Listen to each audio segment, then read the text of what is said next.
बिस्मिल्लाहिर्रहमानिर्रहीम। अस्सलाम वालेकुम नाज़रीन इकराम, मैं हूं मखदूम शहाबुद्दीन और आप देख रहे हैं मेरा फेसबुक और यूट्यूब चैनल। उम्मीद करता हूं आप सब लोग बखैर वाफियत होंगे और जहां भी होंगे अपने अहले खाना समेत खुश भी होंगे और महफूज भी।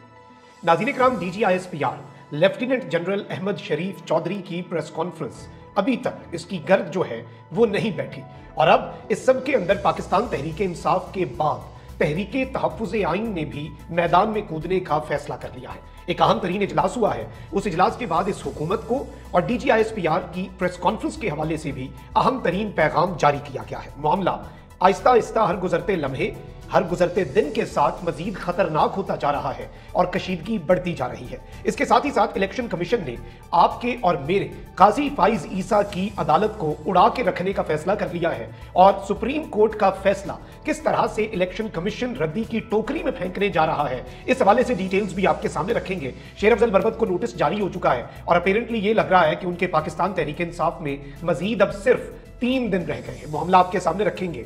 जबकि दूसरी जानिब कुछ और डेवलपमेंट्स भी है। इस्लामाबाद हाईकोर्ट ने एक बड़ा खड़ाक किया है, वो डिटेल्स भी आपके सामने रखूंगा। अगर अभी तक आपने इस वीडियो को लाइक नहीं किया, लाइक जरूर कर लें। आपके लाइक्स और कमेंट्स हमारे लिए बहुत ज्यादा अहमियत के हामिल हैं। सबसे पहले तो अली अमीन गंडापुर ने एक मैसेज दिया था, गवर्नर राज की धमकियां दी जाती हैं। उन्होंने कहा था कि अगर गवर्नर राज लगाया तो हम गवर्नर हाउस पर भी कब्जा कर लेंगे। फिर फैसल करीम कुंडी जो कि सेम इलाके से हैं, तो उन्होंने अब एक स्टेटमेंट जारी की कि अगर तुमने गवर्नर हाउस की तरफ रुख किया तो तुम्हारी टांगें तोड़ दूंगा। अब ये एक आईनी ओहदे पर बैठा शख्स है, तो अली अमीन गंडापुर ने जो मैसेज दिया है वो बड़ा इंपॉर्टेंट है। एक तो अली अमीन गंडापुर ने कहा है कि तुम एक नोटिफिकेशन की बुनियाद पर बने हो, मैंडेट लेकर नहीं आए। तुम्हारा जो ओहदा है कोई पीछे अवामी मैंडेट या वोट नहीं है तुम्हारे पास। सेकेंडली, तुम्हारी गाड़ी का जो खर्चा है ना, गाड़ी का पेट्रोल है, गवर्नर हाउस का जो खर्चा है, वो भी मेरी हुकूमत जो है वो बजट अप्रूव करती है। तो जाता ये ना हो कि मैं तुम्हारा वो खर्चा भी बंद कर दूं। फिर अली अमीन गंडापुर ने कहा कि हमारे पास ये इख्तियार भी है कि हम गवर्नर हाउस को हेरिटेज साइट यानी तारीखी विरसा करार देकर उसे आवाम के लिए खोल दें और नीचे जो 2 कमरों की एनेक्सी है ना, उसमें तुम्हें एज गवर्नर में शिफ्ट कर दूं, तो तुम अपनी औकात में रहो। ये अली अमीन गंडापुर ने कहा है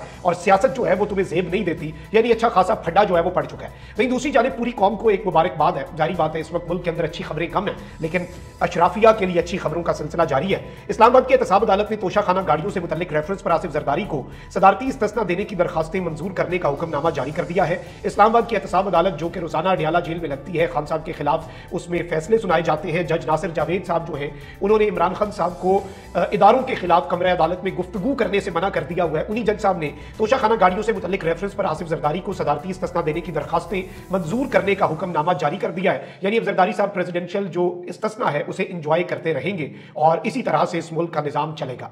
वहीं दूसरी जानिब पाकिस्तान तहरीक इंसाफ के अहम रहनुमा और ऑब्वियसली ही MNA शेर अफजल बरवत जो है, उन्हें शोकाज नोटिस जो है वो बाज़ाब्ता तौर पर अब जारी कर दिया गया है। ये शोकाज नोटिस इसकी कॉपी मुझे मौसूल हुई है।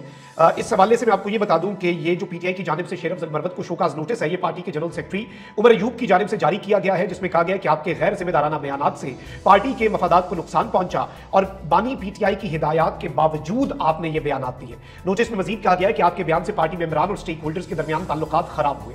आप 3 रोज के अंदर अंदर जवाब दें और अगर आपका जवाब इत्मीनान बख्श ना हुआ तो पार्टी आपके खिलाफ एक्शन लेगी।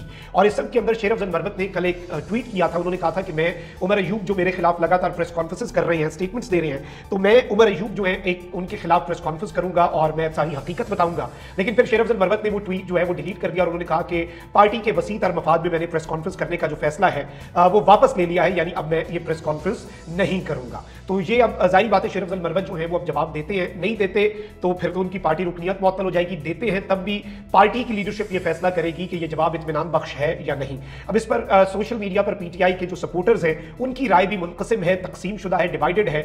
2 बड़ी अल्टरनेट किस्म की जो आप कह लें कि बयानिए या जो राय है वो इस वक्त सामने आ रही है। लेट्स सी होता क्या, ये डिटेल्स हैं अभी तक की। वहीं दूसरी जानिब फवाद चौधरी साहब एक्टिव हैं। फवाद चौधरी साहब ने कहा है कि बानी PTI लड़ाई हारते हैं तो समझें कि ये मुआशरा जंग हार जाएगा। फवाद चौधरी ने अदालत पेशी पर मीडिया से गुफ्तगू करते हुए कहा कि राना सना का PTI से बात करने का बयान दुरुस्त समत की जानिब एक कदम है, लेकिन एक बयान आता है कि PTI पर पाबंदी लगा देंगे, अगले दिन बयान आता है कि PTI से बातचीत करनी है, यानी कोई एक साइड तो आप लें। इन्होंने कहा कि रूलिंग पार्टियां वाजे करें कि वो चाहती क्या है, वाजे करें कि बातचीत करनी है या पाबंदी लगवानी है, इसके मुताबिक हम रद्द अमल देंगे। बातचीत करनी है तो इसके लिए माहौल बनाने की जरूरत है, एतमाद को फरोग दिया जाए ताकि बातचीत आगे बढ़ सके। फवाद चौधरी साहब ने एक और बड़ी आम बात की और मैं इस बात से वैसे एग्री करता हूं। इन्होंने कहा है कि नून लीग की क़यादत नवाज शरीफ के पास है, तो नवाज शरीफ से तो मुज़ाकरात हो सकते हैं, लेकिन शहबाज शरीफ के पास कुछ भी नहीं है। शहबाज शरीफ की ये वक़्त, शहबाज शरीफ की ये हैसियत ही नहीं है कि वो मुज़ाकरात करें। ऑल्दो मुज़ाकरात का जो अल्टीमेट अल्टीमेट फैसला है वो आपको पता है कि इमरान खान साहब का है और खान साहब के जो हुक्म के मुताबिक ही चीजें चलेंगी, ये पार्टी के अंदर खान साहब ने वाजे कर दिया है। अच्छा वहीं दूसरी जानिब मैं एक और डेवलपमेंट आपके सामने रख दूं, हुकूमत मुखालिफ जमातों के इत्तेहाद के आम इजलास में आइन की बहाली के लिए मुल्क गिर मुहिम चलाने के फैसला करने के अलावा मुल्क के सबसे बड़े शहर कराची और पंजाब के शहर फैसलाबाद में जलसों के इनेकाद के लिए इंतजामिया के रवैये के खिलाफ अदालत से रुजू करने का फैसला भी किया गया। पीटीआई ने और ये जो आपकी तहरीक तहफ़्फ़ुज़ आइन है इसने जलसे करने थे कराची में और फैसलाबाद में, वहां पे इंतजामिया का जो रवैया है उसके खिलाफ अब अदालत जाने का फैसला हुआ है। पश्तूनख्वा मिली अवामी पार्टी के चेयरमैन और हुकूमत मुखालिफ 6 जमातों के इत्तेहाद तहरीक तहफ़्फ़ुज़ आइन के सदर महमूद अचकज़ई की ज़ेर सदारत इस्लामाबाद में अहम इजलास हुआ। इजलास में कौमी असम्बली में अपोजिशन लीडर और पाकिस्तान तहरीक इंसाफ के जनरल सेक्रेटरी उमर अयूब और पीटीआई के मरकजी रहनुमा असद कैसर शरीक हुए। सुन्नी इत्तेहाद काउंसिल के सरबराह साहबजादा हामिद रजा, बलूचिस्तान नेशनल पार्टी मेंगल के रहनुमा साजिद तरीन और सनाउल्लाह बलोच भी मौजूद थे। मजलिस वाहिदुल मुस्लिमीन जो है उसके असद शिराजी और तर्जुमान तहरीक तहफ़्फ़ुज़ आइन ख्वानज़ादा हुसैन यूसुफ़ज़ई जो है वो भी शरीक हुए। इसमें अहम फैसलों की मंजूरी दी गई है। अपोजिशन इत्तेहाद ने आइन की बहाली के लिए मुल्क गिर मुहिम चलाने और तहरीक को आगे बढ़ाने पर इत्तफाक किया और लाया अमल जो है उस पर गौर किया और जो जलसे हैं उनके हवाले से चीजों को आगे लेकर चलने का फैसला किया है। और इस सब के अंदर तहफ़्फ़ुज़ आइन पाकिस्तान की क़यादत ने, अब ये पीटीआई की तरफ से नहीं, ये जो अपोजिशन इत्तेहाद है उसकी तरफ से है, तहफ़्फ़ुज़ आइन पाकिस्तान की क़यादत ने 7 मई की प्रेस कॉन्फ्रेंस को गैर आइनी, गैर कानूनी और इख्तियारात से तजावुज़ करार देते हुए मुस्तरद कर दिया है। यानी कि इस तहरीक के जो सरबराहान हैं और इस तहरीक ने अब ये कह दिया है कि ये गैर कानूनी, गैर आइनी और इख्तियारात से तजावुज़ था, अनलॉफुल, अनकॉन्स्टिट्यूशनल भी। और इजलास में यह मुतालबा किया गया, यानी इससे पहले पीटीआई का मौक़िफ़ आता रहा है लेकिन अब एक ज्वाइंट मौक़िफ़ आया है। इजलास में मुतालबा किया गया कि मुल्क में आइन तोड़ने वालों को कौम से माफ़ी मांगना होगी, यानी माफ़ी का मुतालबा भी कर दिया है और इस प्रेस कॉन्फ्रेंस को मुस्तरद भी कर दिया है, which is itself a very big development.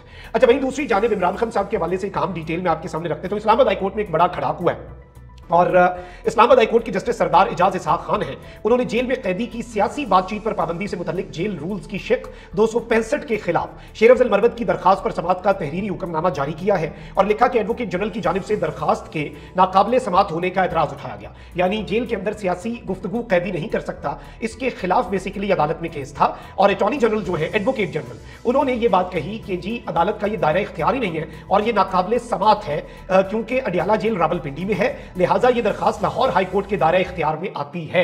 इन्होंने यह एतराज उठाया कि इस्लामाबाद हाई कोर्ट की जुरिस्डिक्शन में ही नहीं आती, जेल ही पंजाब के अंदर है, जबकि अदालती मुआविन जो है ज़ैनब जंजुआ, उनके मुताबिक इस्लामाबाद के कैदियों को भी अडियाला जेल रावलपिंडी में रखा जाता है। अदालती मुआविन के मुताबिक इस्लामाबाद की अदालतों की जानिब से भेजे गए कैदी इस्लामाबाद की अदालतों की कस्टडी में होते हैं। अदालती मुआविन के मुताबिक अडियाला जेल का इस्लामाबाद से बाहर होना इस्लामाबाद हाई कोर्ट के दायरा इख्तियार को खत्म नहीं करता। अदालती मुआविन और दरखास्त गुजार वकील की जानिब से मजीद गुजारिशात पेश करने के लिए वक्त मांगा गया। केस को 17 मई को दोबारा समाअत के लिए मुकर्रर करने का फैसला किया, यानी ये जज साहब जो हैं इन्होंने भी डट जाने का फैसला किया है और जस्टिस सरदार एजाज इसहाक जो है उन्होंने ये एतराज मुस्तरद कर दिया है। वहीं दूसरी जानिब एक और बड़ा अजीब सा काम हुआ है और आपको पता है कि सारी जो इंपॉर्टेंट वेबसाइट्स हैं उसमें एक इंपॉर्टेंट वेबसाइट जो है वो इस्लामाबाद हाई कोर्ट की भी है। तो इस्लामाबाद हाई कोर्ट की जजेस की मुदाखलत की शिकायत के बाद हाई कोर्ट वेबसाइट जो है वो भी मुदाखलत की जद में आई और इस्लामाबाद हाई कोर्ट की वेबसाइट जो है वो एक्सेसिबल नहीं थी और इसके हवाले से साकिब बशीर साहब जो है उन्होंने ट्वीट भी किया और उन्होंने भी इसके ऊपर ये बात कही कि ये वेबसाइट चल नहीं रही। बाद में इस वेबसाइट के हवाले से मजीद चीजें सामने आती हैं तो हम बताते हैं कि ये हैक हुई है या कोई सर्वर डाउन हुआ है या रूटीन की मेंटेनेंस थी, लेकिन ये वेबसाइट जो है ये मैंने भी लगाने की कोशिश जब की तो ये वेबसाइट मैं नहीं एक्सेस कर सका, बल्कि मैं दोबारा ये बोलते हुए मैं कोशिश कर रहा था कि साथ ये वेबसाइट एक्सेस हो जाए, लेकिन ये वेबसाइट एक्सेस नहीं हो रही। अच्छा वहीं दूसरी जानिब आपको ये पता है कि सुप्रीम कोर्ट ने जो मखसूस नशिस्तों की बंदर बांट थी वो हुकूमती जमातों से जो जिन लोगों ने हल्फ उठाया तो उस सब के अंदर वो मखसूस नशिस्तें सुप्रीम कोर्ट ने खत्म कर दिया वो मामला। अब शाह से ज्यादा शाह के कुछ वफादार होते हैं। पंजाब असम्बली के अंदर अपोजिशन रुकन जो है उन्होंने पॉइंट ऑफ ऑर्डर उठाया तो स्पीकर जो है पंजाब असम्बली, ऑल्दो वो नून लीग के स्पीकर हैं, लेकिन चूंकि सुप्रीम कोर्ट का ऑर्डर था तो उन्होंने उन अरकान को मुअत्तल कर दिया कल। लेकिन इलेक्शन कमीशन नून लीग के अपने लोगों से भी ज्यादा नून लीग का वफादार अनफॉर्चुनेटली लग रहा है, क्योंकि खबर यह है कि इलेक्शन कमीशन ने मखसूस नशिस्तों पर अरकान को डी नोटिफाई ना करने का फैसला किया है। जराये के मुताबिक मखसूस नशिस्तों से मुतल्लिक सुप्रीम कोर्ट के फैसले पर इलेक्शन कमीशन के लॉ विंग ने अपनी राय दे दी। सुप्रीम कोर्ट ने इलेक्शन कमीशन और पेशावर हाईकोर्ट के फैसले को कलअदम करार नहीं दिया। सुप्रीम कोर्ट ने इलेक्शन कमीशन और पेशावर हाईकोर्ट का फैसला मुअत्तल किया है। इलेक्शन कमीशन ने मखसूस नशिस्तों पर अरकान को डी नोटिफाई ना करने का फैसला किया है। जराये के मुताबिक लॉ विंग ने राय दी कि सुप्रीम कोर्ट के हुक्म के ऐन मुताबिक अमल दरामद किया जाए। फैसले के मुताबिक रुकनियत मुअत्तल की जा सकती है लेकिन डी नोटिफाई नहीं किया जा सकता। सवाल यह है कि क्या इलेक्शन कमीशन एक लूप होल ढूंढ रहा है? क्या इलेक्शन कमीशन काजी साहब की अदालत जो सुप्रीम कोर्ट है उसे उसके फैसले को रद्दी की टोकरी में फेंकने का, जो कि इससे पहले वो कर चुके हैं इंतखाबात के इनेकाद के मामले पर सुप्रीम कोर्ट के फैसले पर। तो अब इस सब के अंदर इलेक्शन कमीशन ने सुप्रीम कोर्ट के फैसले पर लॉ विंग से राय तलब की थी। इलेक्शन कमीशन ने वजारत कानून से भी राय लेने का इम्कान जो है वो इस वक्त सामने आया है। लॉ विंग की तजावीज का जायजा लेने के लिए इजलास सोमवार को होगा। इलेक्शन कमीशन लॉ विंग की राय की रोशनी में ही हतमी फैसला होना है। तो आप ये समझ सकते हैं कि इन्हें डी नोटिफाई नहीं किया जाएगा और ये इन्होंने फैसला किया है और ये इस सिस्टम की हकीकत है। अपना बहुत ख्याल रखें। अल्लाह निगहबान। पाकिस्तान जिंदाबाद।